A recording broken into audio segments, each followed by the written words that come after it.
Bonjour, chers élèves de secondaire 2. Bienvenue dans notre dernier chapitre de cette année, donc le chapitre 7, c'est-à-dire la similitude ou les similitudes. On va en parler quand même sur 2 ou 3 semaines, selon les situations.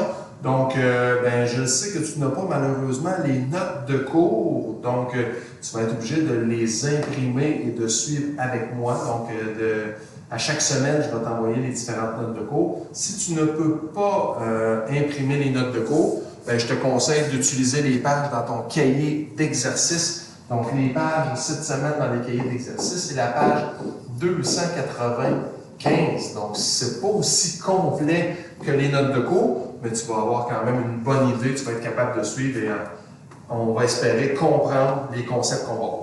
Donc, aujourd'hui, on commence tranquillement le chapitre 7. Donc, tu devrais avoir une petite semaine. Ça devrait s'accélérer pour les prochaines leçons. Donc, je regarde avec toi justement le début, c'est quelques rappels. Donc, on te rappelle un petit peu c'est quoi des éléments homologues et les fractions équivalentes. Donc, ils me disent que des éléments sont dits homologues. C'est peut-être un mot nouveau pour toi, mais le mot homologue sur deux figures, c'est lorsque les éléments sont placés au même endroit. Donc, quand ils sont placés au même endroit sur les figures, sur chacune des figures, on va dire aussi que ces éléments-là se correspondent. Donc, tu vas voir que les éléments, j'écris un petit peu gros, se correspondent sur chacune des figures. Donc, quand on parle d'éléments correspondants, on peut parler de mesures de côté, on peut aussi parler de mesures d'angle. Donc, des éléments homologues dans des figures géométriques, on peut parler d'autres côtés homologues, on peut parler d'angle. Rien de mieux que des exemples pour essayer de mieux comprendre. Donc, voici deux exemples. Donc, dans le triangle ABC, le premier triangle qu'on voit en haut, et le triangle DEF, on peut identifier des éléments homologues. Donc, moi, ici, je vais prendre un surlignant, je vais essayer de mettre les côtés de différentes couleurs. Ils vont être un petit peu plus gros. Donc, on voit ici que le côté AB, donc le côté AB, qui est le côté qui est ici, donc le côté AB est homologue avec le côté DE, avec le côté sur l'autre triangle. Donc, tu vois qu'ils ne sont pas situés du même côté. Par contre, c'est la même mesure, c'est le plus grand côté de chacun des triangles.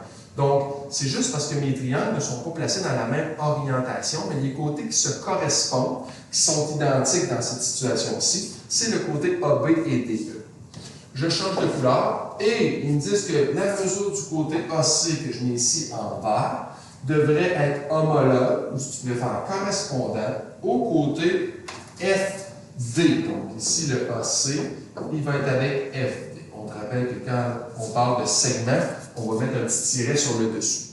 Et le dernier côté, c'est peut-être un petit peu plus évident de voir les côtés qui se correspondent. Donc, mon côté ici, CB ou BC est correspondant à EF.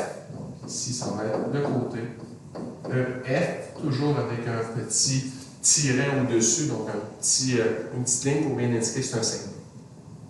Comparativement aux angles, donc des angles homologues, c'est encore une fois des angles qui se correspondent sur chacun des mes triangles. Donc, je vais les entourer. Ils disent que l'angle A qui est ici, et l'angle D, c'est des angles qui sont homologues, donc encore une fois, sont placés au même endroit dans le triangle. Comparativement à l'angle B, l'angle B il est ici, donc il vaut 37. Si tu regardes, l'angle B est en face du côté de 3 cm. Donc, le côté 3 cm sur mon autre triangle est situé ici. Donc, l'angle qui va être homologue à l'angle B, ça va être l'angle E. Donc, encore une fois, je vais juste indiquer le symbole de angle.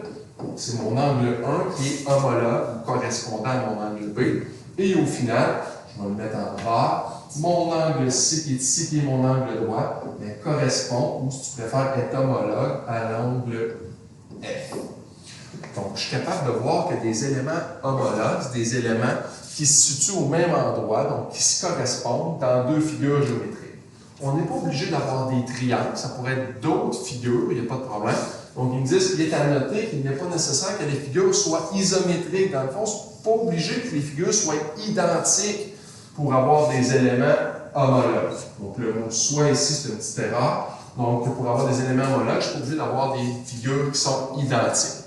Je vais juste te montrer un deuxième exemple que toi, tu n'as pas, bien sûr, mais j'ai deux triangles et les triangles ne sont pas de la même grosseur, donc ils ne sont pas identiques, ils ne sont pas isométriques, mais je peux quand même affirmer que le côté AB qui est ici, même s'il est beaucoup plus grand, il est homologue au côté A'B' qui lui correspond sur l'autre triangle, de même que BC qui est le côté le plus long de mon gros triangle, et B'C', qui est aussi le côté le plus long sur le petit triangle. Donc, c'est possible d'avoir des éléments homologues, même si les triangles ne sont pas des triangles isométriques, c'est-à-dire des triangles identiques.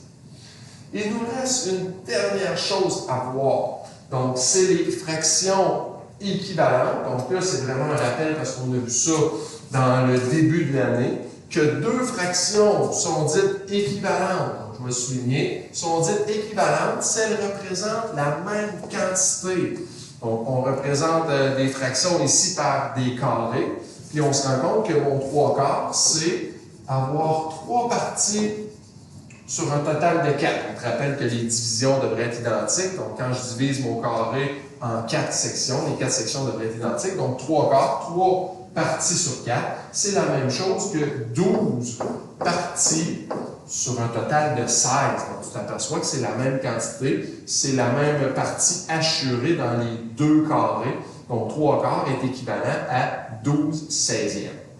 Donc, on avait parlé, nous autres, que des fractions équivalentes, c'est parce qu'elles représentent la même grosseur, mais on peut aussi dire qu'une fois réduites, les deux fractions représentent la même chose. Dans le fond, ici, le 12/16e, je peux diviser par 4 mon numérateur et diviser par 4 mon dénominateur, et j'obtiens 3/4, donc ce qui me donne exactement la même fraction que mon 3/4 initial, 3 parties sur un total de 4.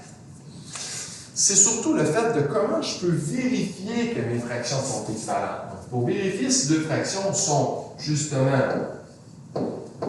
équivalentes, vérifier si deux fractions sont équivalentes, on peut calculer leur quotient. Le quotient, c'est une division, donc c'est A sur B. Donc, on peut effectuer la division et vérifier qu'ils sont identiques, ou si tu préfères, qu'ils sont égaux. Donc, les quotients devraient être égaux. On va dire, c'est les quotients, on va dire qu'ils sont égaux.